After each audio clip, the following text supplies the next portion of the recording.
나폴레옹이 붕괴되고 다시 그 프랑스의 부르봉 왕가가 복원됐을 때에 1814년에 프랑스 사회 상황 보겠습니다.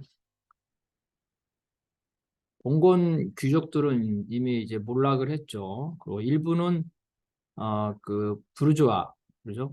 부르주아로 상업이라든가 산업이라든가 토지라든가 이런 거를 가지고 일부는 부르주아로 살아남았습니다. 그 교회와 승려들은 역시 철저히 파괴됐습니다. 그 위에 나폴레옹이 그 보상 조치를 했지만 카톨릭은 파괴됐습니다. 부르주아들은 혁명 정부에서 가장 많은 혜택을 받죠. 지주로도 되고 기업가 혹은 뭐 관리자 이렇게 됐습니다. 이 부르주아들은 그래서 이 구계급 카톨릭에도 반대를 한 거고 일반 민중은 이제 공권적 부담에서는 해방됐으나 그리고 또 일부 농민들이 농지를 받았지만 전부 혜택을 받은 건 아니고 그래도 과거보다는 좀 낮았지만 계층이 분화됩니다. 자장농, 소장인, 그다음에 농업 노동자, 그래서 다양한 농민들이 생기고 도시의 민중들은 아직 프랑스에 이제 공업이 발달되지 않아서 대공장은 없었지만 어쨌든 명세 상인이나 아니면은 그 수공업 혹은 매니팩처 이런 형태로 있었고 일부 극소수의 공장 노동자들이 아, 있었습니다. 그리고 이제 그 당시에는 이 노동자들의 단체 활동이 노조가 금지되어 있었고 이런 거는 이제 나폴레옹 시대부터 있었던 거고 나폴레옹이 폐위된 이후에도 계속 존재했습니다. 결국은 이제 루이 18세가 양원제에 기반한 입헌 군주제를 기초로 해서 즉위했습니다. 입헌 군주제가 된 건 프랑스 혁명의 일부를 인정을 한 거죠. 프랑스 혁명의 일부를 인정해서 프랑스 혁명 정부가 몰수했던 국유재산이나 여러 가지 이 재산관계 소유권은 그대로 보장을 해줍니다. 일종의 타협이라고 볼 수가 있겠고요. 하지만 이제 집권한 루이 18세와 이 측근들, 왕당파들이죠. 그 혁명 시기에 프랑스에 없었기 때문에 망명했기 때문에 프랑스 실정에 어두웠고 그래서 이제 정치를 제대로 하지 못했는데 제대군인이나 이제 귀환한 포로 나폴레옹 제국의 불만들이 높았고 또 이제 언제든지 그 왕당파들이 부르주아의 재산과 권리를 뺏을지 모른다는 이러한 불안들이 있었고요. 영국과 이제 그 무역이 자유화되면서 관세 장벽이 낮아지면서 영국 상품이 대량 유입되면서 프랑스 산업이 이걸로 인해서 피해를 보고 있었습니다. 또한 간접세가 늘어남으로써 국민들이 불만이 있었고요. 이런 조건에서 나폴레옹이 에, 엘바섬을 탈출하고 루이 18세는 벨기에로 도망해서 나폴레옹의 백일 천하가 됩니다. 나폴레옹은 이제 그 자유주의자들과 연합하는 새로운 헌법을 했는데 이 헌법은 국민투표로 그 승인이 됐습니다. 그렇지만 이제 실제로 참가한 사람은 유권자의 4분의 1밖에 안 됐고 군대의 충성은 획득했지만 전체 국민의 충성은 얻지 못한 상태. 워터루 전쟁에서 나폴레옹이 참패를 해서 결국은 나폴레옹은 완전히 붕괴되고 맙니다. 프랑스는 이제 그 나폴레옹을 복위했던 그런 대가로 제2차 파리 조약에 의해서 연합국의 피보국의 위치가 되면서 이제 연합국이 하자는 대로 할 수밖에 없는 이런 상태가 됩니다. 루이 18세가 다시 돌아와서 선거를 했는데 그 선거 결과 극우파가 득세를 하게 되고 극우파는 소위 우파 테러. 그래서 이제 공화주의자, 특히 급진파 공화주의자들을 탄압을 합니다. 루이 18세는 은근히 이것을 즐겼을 겁니다. 이 왕당파들은 몰수된 재산을 반환되기를 바라고 또 그 카톨릭도 역시 같은 생각이었기 때문에 카톨릭과 왕당파들이 같이 연합을 하면서 극우 왕당파를 형성을 하게 됩니다. 극우 왕당파의 두목은 왕의 아우였고 이 사람이 후에 샤를 10세로 즉위하게 됩니다. 이에 대해서 독립파는 공화정을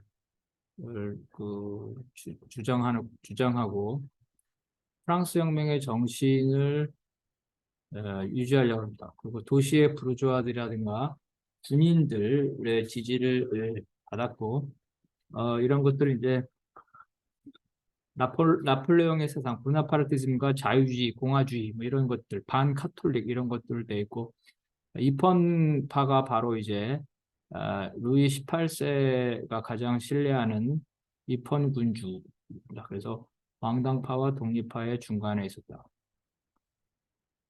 그러나 이제 루이 18세의 희망과 달리 극우 왕당파가 계속해서 득세를 하자 왕이 의회를 폐회하고 해산을 합니다. 그래서 이제 그 선거에서 왕의 생각대로 이펀 군주파가 다수 우석을 확보를 하게 됩니다. 그래서 이제 여러 가지 이제 그 개혁 정책을 하는데요. 전쟁 배상금을 다 갚았고 이제 병역법을 제정해서 매년 4만 명을 징병할 수 있게 되고 선거제도의 비례대표제를 채택을 합니다. 이걸로 인해서 왕당파들이 타격을 받습니다. 그리고 이제 이펀 군주정을 지지하는 리버럴한 자유주의 신문을 허용을 하고 검열제가 폐지가 됩니다.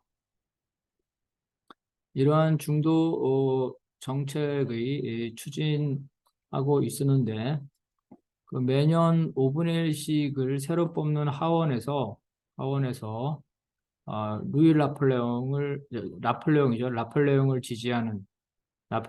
지지하는 세력들이 늘어나고 좌익들도 늘어납니다. 중도파들이 이 세력이 약화되는데 결국 중도파들은 정부죠. 이 정부는 극우 왕당파와 이런 좌익 세력의 양면의 공격을 받게 되는데 이런 와중에 이제 그 아르투아 백작의 아들이 암살되면서 구구파들이 에, 거세집니다. 드세게 성장하고 그래서 그 결과로 왕당파가 되고 선거에 진출하게 되면서 반동 정책을 실시하게 됩니다. 그래서 공화주의 세력은 비밀 결사화하되 저항을 하게 됩니다. 그러는 사이에 이제 프랑스 군대가 그 힘을 회복해서 유럽에서 이제 동등한 자격을 갖게 되고 더 나아가 이제 스페인 원정에 성공하면서 이런 프랑스 민족주의, 다시 말해서 우경화가 강화가 됩니다. 그래서 하원에서 왕당파가 다시 압도적 다수를 차지하게 되고 루이 18세의 사망으로 이제 아르투아 백작이 샤를 10세로 즉위하게 됩니다. 이러면서 반동 정책을 하게 돼서 프랑스 대혁명 때 몰수됐던 망명 귀족의 재산을 다시 원상을 회복을 해줍니다. 그래서 이러한 망명 귀족과 카톨릭의 과거의 이러한 재산들을 복원시켜주면서 왕당파들이 그 성장을 하자 이에 반발한 반정부 세력들이 이제 소위 자유주의자와 나폴레옹주의자들이 형성이 됩니다. 그런데 1827년에 총선거를 해보니까 이게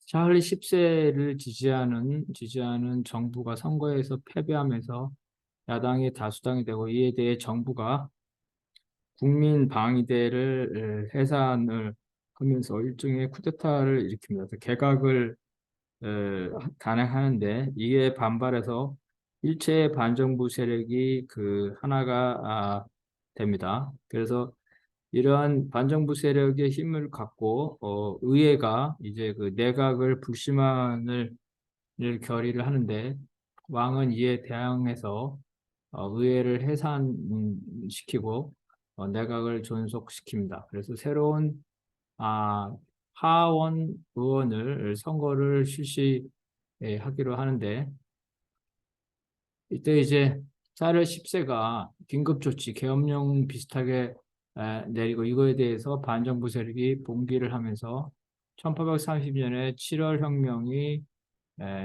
되게 됩니다. 그래서 파리 곳곳에 바리케이트가 설치되고 공화정을 주장하면서 노동자, 학생, 그리고 이제 급진 공화주의자들이 봉기를 하게 됩니다.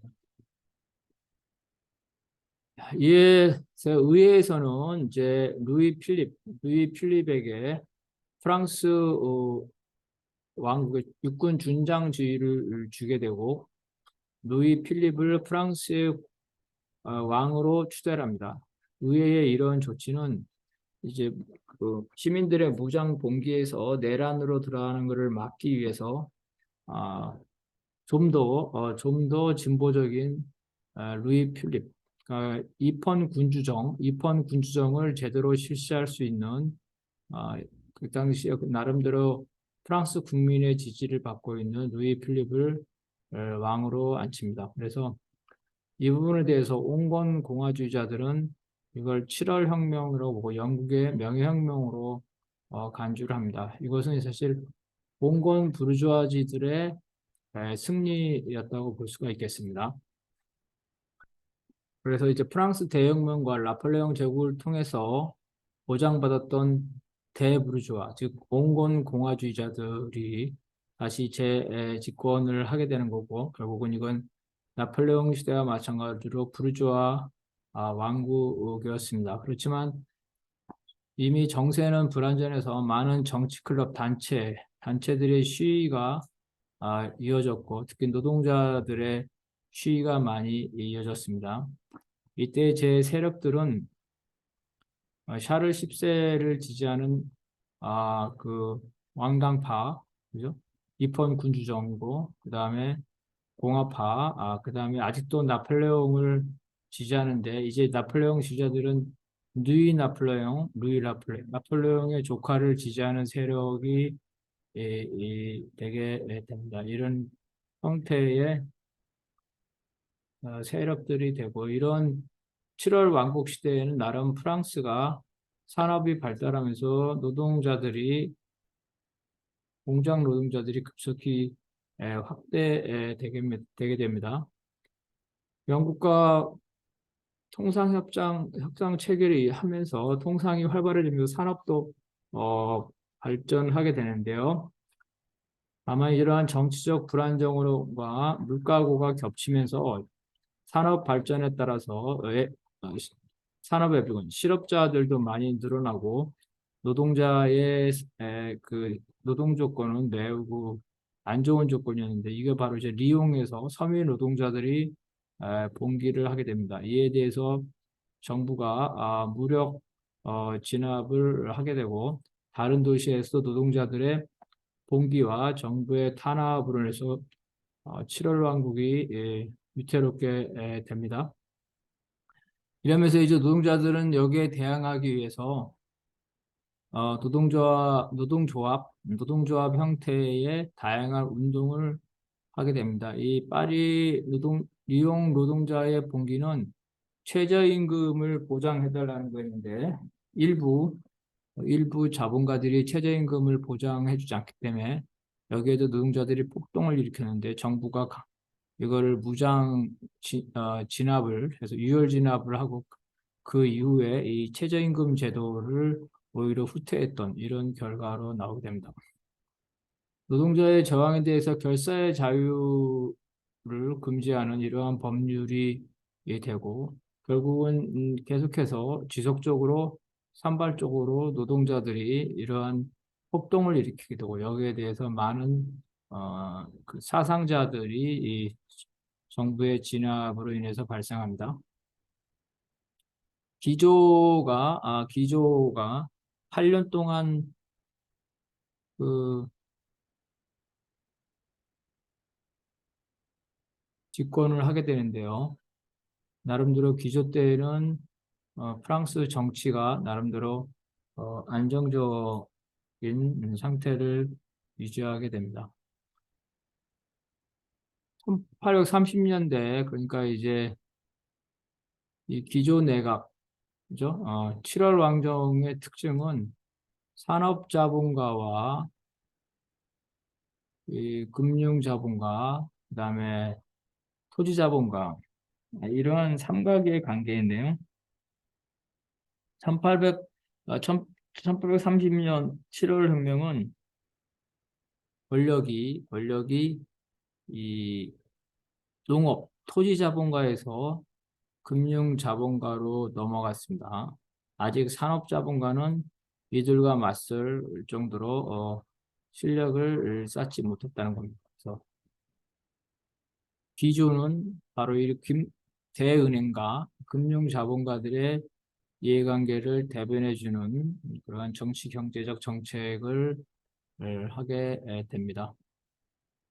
그래서 기조가 1840년에서 1848년 혁명이 일어날 때까지 집권을 하게 됩니다. 그런데 이 당시의 선거는 제한 선거, 재산권에 따라 선거권을 제한했기 때문에 상층 부르주아지는 만족했지만 하층 부르주아지나 노동자나 농민은 이에 대해서 불만을 가지면서 보통 선거제를 쟁취하기 위한 투쟁이 일어납니다. 근데 정부는 이런 보통 선거제를 주장하는 것을 파괴분자로